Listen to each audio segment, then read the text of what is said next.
The area of square ABCD is 64 square centimetre. Find the area of square obtain bye joining the mid point of the side of square ABCD. यहाँ पे आपको बोला गया है कि एक square है जिसका एरिया है 64 सेंटीमीटर. ये जो आपको ABCD दिख रहा है स्क्वायर, इसका एरिया आपको गिवन है 64 सेंटीमीटर. ठीक है, स्क्वायर सेंटीमीटर. अब आपको बोला जा रहा है इसी स्क्वायर के सारे मिड पॉइंट, जैसे ये एक लाइन है इसका मिड पॉइंट ये एक लाइन सेगमेंट है इसका मिड पॉइंट ये मिड पॉइंट, ये सारे ही मिड पॉइंट को ज्वाइन करके आपको एक स्क्वायर बनाना है. अब ये जो अंदर स्क्वायर बना है इसका एरिया आपको फाइंड आउट करना है. तो एरिया फाइंड आउट करना है तो एरिया ऑफ स्क्वायर का फॉर्मूला आपको लर्न होना चाहिए. एरिया ऑफ स्क्वायर क्या होता है? Area of square is equal to side square. ठीक है, अब यहाँ पे आपको एरिया स्क्वायर गिवन है 64 स्क्वायर सेंटीमीटर और यहाँ पे साइड आपको पता नहीं, साइड की जगह साइड ही रहेगा. ठीक है, अब यहाँ पे देखिए, अगर आपको ये स्क्वायर साइड पता करनी है तो ये रिमूव करना पड़ेगा. तो आपको ये मालूम होना चाहिए कि 64 किसका स्क्वायर रूट है. 1 से 10 तक का स्क्वायर टेबल्स तो लर्न होगा. तो 8 जा 64 होता है. तो हम इसको इस तरीके से लिख सकते हैं, side square is equal to 8 square. Square से स्क्वायर कट हो जाएगा, आपकी एक साइड आ जाएगी 8 सेंटीमीटर. मतलब ये पूरा कितना है 8 सेंटीमीटर. अगर आप अभी यहाँ ध्यान दो तो ये सब आपने मिड पॉइंट पे बनाया है. तो अगर ये पूरी लाइन जो है ये स्क्वायर है तो सारा ही साइड कितनी है 8 सेंटीमीटर की है. ये भी 8, ये भी 8 और ये भी 8. ठीक है, अगर मैं यहाँ पे सिर्फ और सिर्फ PB की बात करती हूँ, PB की, तो मिड पॉइंट पे आपने P बनाया था. तो ये और ये जो है ये P जो है एकदम सेंटर में है तो ये पूरा 8 है. तो AP is equal to PB कितना होना चाहिए? AP is equal to PB will be equal to 8 divided by 2 मतलब 4 centimetre.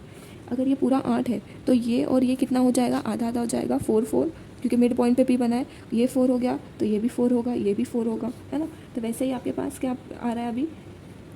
BQ is equal to QC is equal to वापस से 8 डिवाइडेड बाई 2 4 सेंटीमीटर आ रहा है. दोनों कितना हो जाएगा? 4 सेंटीमीटर के एक बार हो जाएगा. अभी अगर आप ये ध्यान दो, इन ट्रायंगल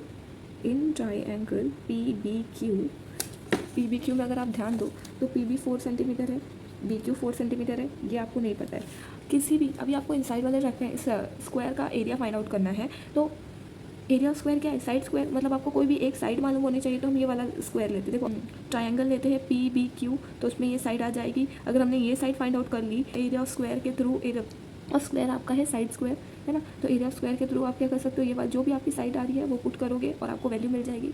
ठीक है, तो in triangle PBQ by Pythagoras theorem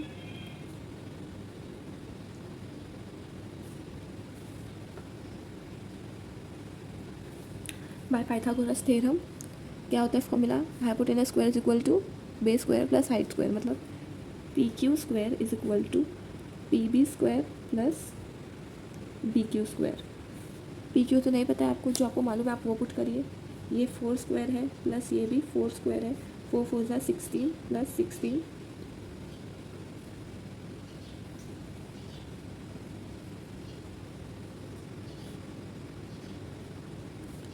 centimetre square, जो हो जाएगा 32 सेंटीमीटर स्क्वायर. PQ स्क्वायर की वैल्यू आ रही 32 सेंटीमीटर स्क्वायर. अगर आपको सिर्फ PQ पता करना है तो आपको ये स्क्वायर हटाना पड़ेगा, जिसके लिए आपको यहाँ पे रूट लगाना पड़ेगा. तो अगर आप PQ is equal to put करते हो √32, ठीक है, सेंटीमीटर. 32 किसी का भी रूट नहीं होता तो हमको इसको डिवाइड करना पड़ेगा. 32 कौन से टेबल में आता है? कोई एक ऐसा नंबर जो कि किसी और नंबर का स्क्वायर हो. ऐसे नंबर से आपको क्या करना है, इसको 2 हिस्सों में डिवाइड करना है. तो हम लिख सकते हैं 16 2 32. तो 16 जो है वो 4 का स्क्वायर होता है, तो ये बाहर आ जाएगा 4√2 सेंटीमीटर आपका आ गया PQ. मतलब अगर मैं आपको ये हाईलाइट करके दिखाऊँ इस तरीके से, तो ये P है, ये B है, ये Q है और ये है आपका 4√2 और ये है आपका 4, ये भी है आपका 4. मतलब आपको एक साइड मिल गई स्क्वायर की 4√2 साइड एक मिल गई. तो आप एरिया आराम से निकाल सकते हो. तो यहाँ पे फॉर्मूला पुट करिए, area of PQRS is equal to side square. इसमें से आप कोई सी भी साइड ले सकते हो, हमको जो पता है हम वाली साइड लें. PQ स्क्वायर, साइड स्क्वायर क्या है आपका 4√2. इसका स्क्वायर निकालना है. तो फिर वापस अब जब आप इसका स्क्वायर निकालोगे, किस तरीके से स्क्वायर निकलेगा, ये स्क्वायर जो है ये 4 को भी बिलोंग करता है और ये √2 को भी. तो 4 का स्क्वायर होता है 16, रूट से रूट कट हो जाएगा और बचेगा सिर्फ 2. तो 16 2 जा 32. आपको सेंटीमीटर स्क्वायर, मतलब आपको जो इनसाइड वाला स्क्वायर था उसका एरिया कितना मिला, 42 centimetre square. That's it, this was the